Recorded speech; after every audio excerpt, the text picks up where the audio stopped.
Hello, good morning KI. So, meron tayong pag-usapan itong stable na gold. Okay?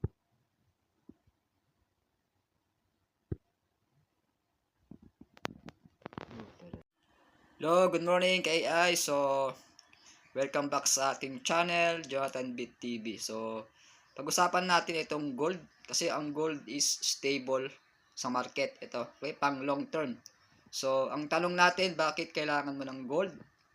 So, ito yung sagot. Kailangan ng gold o ginto dahil may mahalagang gamit at halaga ito sa iba't ibang aspeto ng buhay. So, unang-una, so protection sa yaman o tinatawag na store of gold. So, tulad ng Bitcoin, so yung Bitcoin store of gold din, tumataas din yung value ng Bitcoin since 2009. So, same itong gold. So, kailangan mo mag-store ng value ng gold kasi ang gold stable yan. Hindi yan naagnas, okay? Habang tumatagal, tumataas ang market. So, hindi madaling bumaba ang halaga kumpara sa papel na pera. O, tama. Ano pa? So, protection laban sa inflation at pagbagsak ng ekonomiya. So, alam nyo, pagka meron mga, halimbawa, may gera, okay? So, pag may gera, naapektuhan ang langis. So, tumataas ang mga bilihin. So, yung ekonomiya, babagsak. Okay? Pag may mga issue yung ating mga political, okay? Political issue. So, tulad ngayon sa Venezuela, okay? So, dinakip ni Donald Trump yung presidente ng Venezuela. So, sa Iran din, nagkakaroon din ng mga war. Okay? So, yung langis sa Venezuela, naapektuhan yung market, kaya posibleng tumaas ang gasolina. Pag tumaas ang gasolina, tataas din ang bilihin. Okay? So, yan po yung kanyang epekto. Okay? So, kailangan mo ng gold. So, ginagamit bilang safe haven kapag may crisis. Yan, tulad. So, pag kagaya noong COVID-19 nag-crisis pero ang ginto tumataas. So, hindi naapektuhan ang ginto pag may mga crisis. Okay? Ano pa? So, investment at savings. So, bakit kailangan mo ng investment at savings? Kasi ito, pinag-iipunan ng maraming tao at bansa. Mga central banks, so mga bangko din. Bumibili sila ng mga ginto. Nag-iimpok sila. Okay? Pag may mga emergency. Okay? Madaling ibenta kahit saan sa mundo. Yes. Alam niyo ang ginto ngayon pinag-aagawan nga sa buong mundo kaya maraming bumibili sila ng mga ginto. Okay, nag-iimpok sila. So, ang ginto is pang long term na ipon. Okay? Ayan, pwede 5 years, 10 years. Pwede. So, ang ginto ginagawang alasyang kultura. Yan. Ginagamit sa singsing, kwintas, sikaw. Okay? Simbolo ng kayamanan, kasal at tradisyon. So, marami siyang nagagamit. Okay? Sa ating physical na pang araw-araw. So, hindi kinakalawang at tumatagal ng napakahabang panahon. Tama. So, ano pa? So, pagdating sa teknolohiya at medisina, so, ginagamit din sa electronics tulad ng cellphone, computer chips. So, yan. Yung ating ginagamit na cellphone, mga Android, iOS, iPhone. So, ginto yung ginagamit nila. Okay? Yan, lalo sa mga electronics. Okay? Yan, mahalaga sa medical devices at dental work. Yan, kailangan sa mga hospital, ginagamit din nila yan. Okay?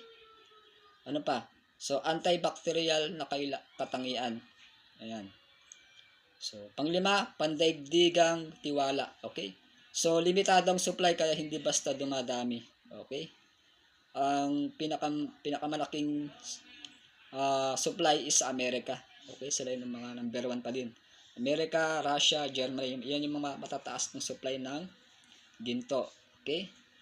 May tiwala ang buong mundo sa halaga nito. Yes, tama. So, trusted ng ginto. Ano pa, ginagamit bilang reserba ng mga bansa. Ayan. So, yun nga, pag may mga crisis. So, simple explanation.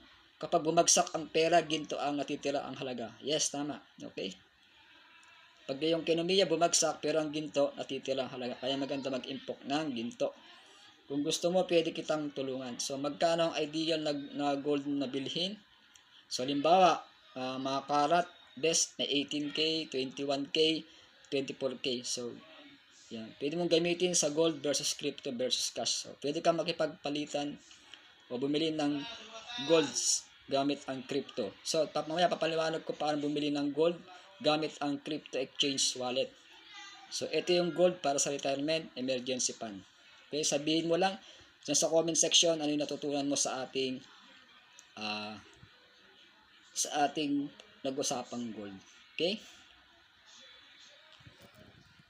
So, ang tanong natin kanina, paano bumili ng gold gamit ang ating crypto exchange. So, pwede ka bumili ng gold pag meron kay exchange wallet tulad ng Binance, Bybit, Qcoin, Coinbase at iba pang exchange wallet. Okay? Gagamit tayo ng sasawaan itong Binance wallet natin. Yun. So, ang price ng Bitcoin ngayon, silipin natin. Yan, nasa 97,924. Yung Bitcoin, 95,296 ang Bitcoin yun. So, tumataas ulit ang Bitcoin. Going to $100K na ba? Spot. Okay? So, may spot. Tapos, market. Yan. Tapos, sa baba. Sa baba, isa trading. Nagpe-trade tayo. Yan. So, dito sa exchange, yan, palitan natin ng PAXG. Ito yung kanyang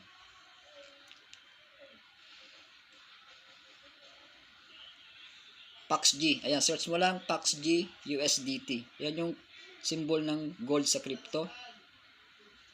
Ayan. Yan, PAXG USDT. So, PAXG USDT. Yan yung ating pairing. Okay? Bibili tayo ng PAXG o PAX Gold gamit ang ating USDT. Ayan. Ayan. Mapapansin mo yung price ngayon, ayun, no? Nasa $4609 o nasa $273,922 ang per gold ngayon. Okay? Ayan. So, meron buy dyan, buy and sell. Okay?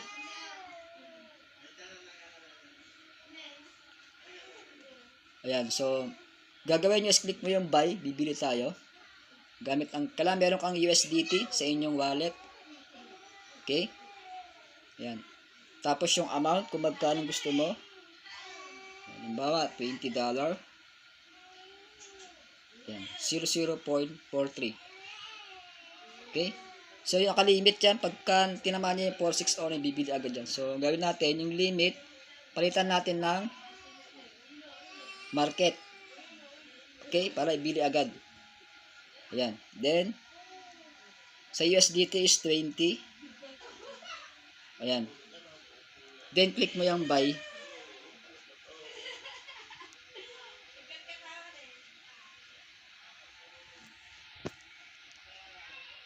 Okay.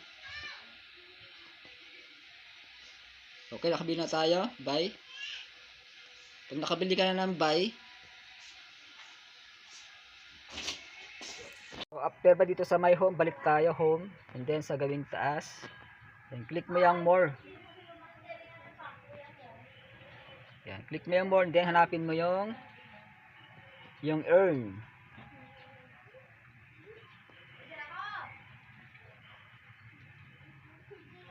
Ito yung earn.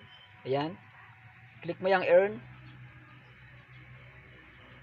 Then, yan. Hanapin mo yung Pax Gold dyan. Ayan, Pax G. Pax G. O, pwede mong i-search dito. Dito sa search. Click mo yung bilog. Then, search mo dyan. Pax G. Ayan. Yung kulay dilaw. Click mo yan.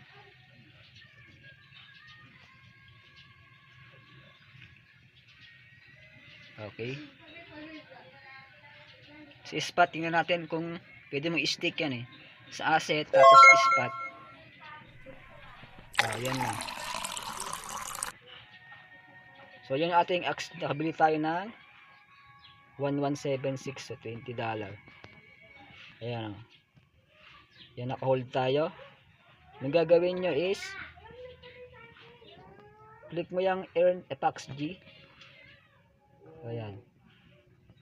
So, meron siyang flexible 0.03. So, i-stake natin yan para lumago. Okay, click natin yung max. Then, confirm. Ayan. So, subscription successful na. Ayan. Habang naka-hold ka ng Pax G, okay, habang naka-hold ka, ni-stake mo yan para dumami yung inyong APR rewards. Okay? Ayan. So, kung meron kang natutunan sa video, so subukan nyo mag-hold ng Pax G para dumami ang inyong Pax Gold. Okay? This Coach Jonathan Bit. Okay, share mo itong video para updated sa mga next video ko. Okay? Thank you for watching. God bless day. See you tomorrow. Bye-bye.